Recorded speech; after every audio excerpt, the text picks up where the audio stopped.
to sing with you and challenge my guitar skills. You know, Anthony is we're truly lucky to have him playing because he's brilliant. But I'm keeping up, and this band has been great and really supportive. So thank you for bearing with me. So in the last couple of weeks, I've been working on a crucially important project for Agudas Achim. Some would say even the most significant work a rabbi could do. Now, maybe you think this is IPRS. What maybe do you think I've been busying myself with? Well, when I arrived at Agudas Achim, I noticed there were 2 televisions mounted on the wall in the rotunda, but that they were always off.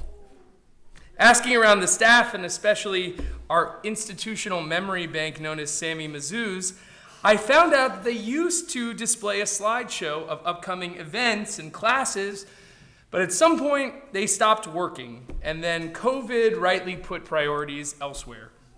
And so they have sat like a sore thumb, lights off, not being used, wiring and boxes strewn about in the side closet that used to power them. How sad.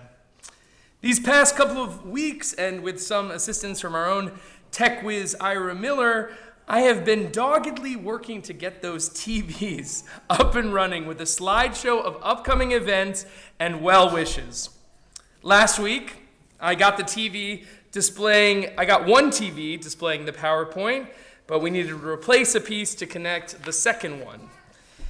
Right before Shabbat and Graydon's bar mitzvah, that piece arrived, and I rushed to connect it. I did have better things to do, but then, like magic, both TVs were back online, baby. And there was much rejoicing in the shul office. Now, at this point, you may be asking yourself, Rabbi Kaplinsky, we're paying you to go off and do computer side quests in the synagogue? You're supposed to be a rabbi. Go do rabbi things. To that I say, I hear your concern, and I am doing rabbi things, but let me tell you why, besides my mild OCD, that I set out to get those TVs running, and why I think that even this, too, is holy work. To do that, we must first take a detour over to our Haftarah this week.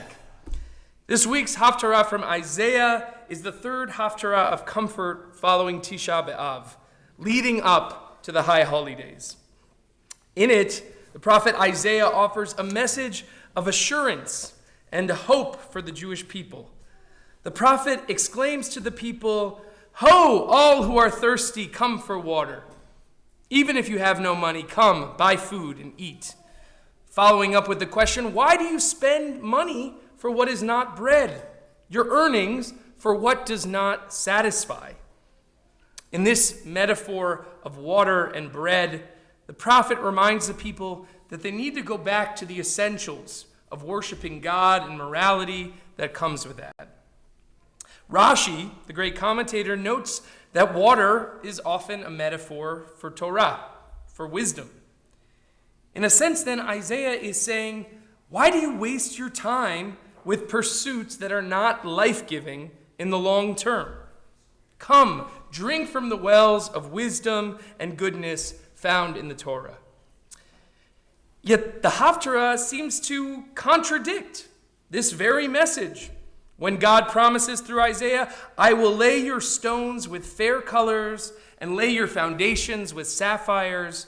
I will make your battlements of rubies, your gates of precious stones, the whole encircling wall of gems." Sapphires, rubies, gemstones? These do not sound to me like elements that are more than the bare necessities needed to live. They are decorations that merely adorn, but do not contain the essence of survival and longevity. And for all the talk of simple bread and water, God later declares, "Give heed to me, and you shall eat choice food and enjoy the richest viands." That's a nice word, viands. So much for the soup kitchen. It turns out we're going to the steakhouse for dinner. So what is God getting at? In one moment, we are tasked to focus on the essentials that provide satiation. On the other, we are going to be adorned with jewels and eat only the finest foods the world can offer. One answer to this seeming contradiction is that only once we come back to the essentials of our practice and belief are we able to achieve the adornment and excess that comes because of our faithfulness. Just like good parents tell their kids, no dessert until you clean the plate. We can't just go rushing to the shiniest and most enticing elements, or we'll miss out on the foundational nutrition we need to live. While this lesson is doubtless true, there's another similar possibility of how to view these contradictions that I want to propose. And that is that they are not contradictory at all. We need to simultaneously focus on fundamentals alongside adornment and beautification. Certainly, adornment without substance is not a sustainable or worthy path for a community to follow. But substance without any adornment lacks the energy and even the motivation to stick to the fundamentals. In this model, dessert is just as important as the meal. Perhaps you wouldn't eat the meal at all if there wasn't dessert waiting for you at the end. Kids know what I'm talking about. This idea points to a principle that we have in halakha called hidur mitzvah, beautifying a mitzvah. Hidur mitzvah teaches us that while you can technically fulfill the mitzvot in the most perfunctory way or with very basic ritual items, it is still encouraged to do your mitzvot in the most beautiful way you can afford to. Thus, people order a slightly nicer lulav and etrog around Sukkot. We bedeck our Torahs in jewelry and crowns, and we make our Shabbat tables as nice as our means allow. And even for the mitzvot that don't involve physical objects, we still try to make our mitzvah actions as Jews beautiful and full of love of God and humanity as possible. And that brings me back to our TV screens in the rotunda. Is having screens displaying events, classes, and mazel tovs essential to the functioning of the synagogue? Maybe not. Could I have been working on other things that are more important? Probably.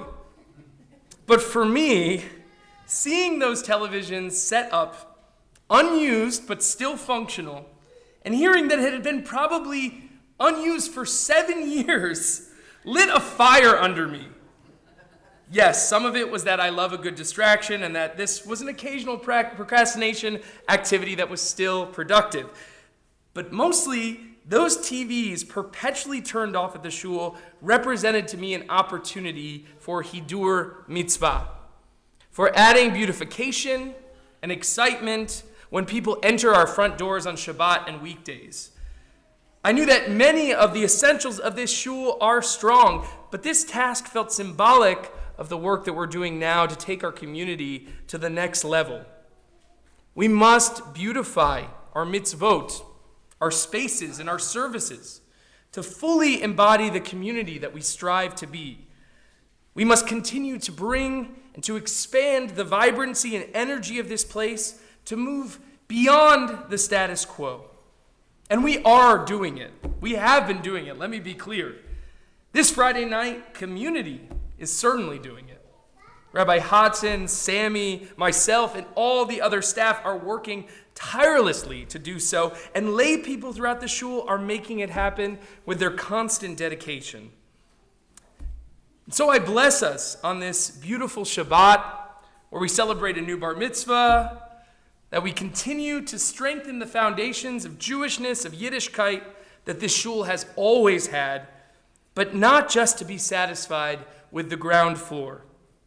Let's decorate and elevate our Jewish lives in this community and fulfill the task of hidur mitzvah. Let's pay attention to the little details that make a big difference in how our spaces and our programs are experienced. Then we will truly take the next step and grow as a Kehillah Kadoshah, a holy and a beautiful community. Shabbat Shalom, everyone.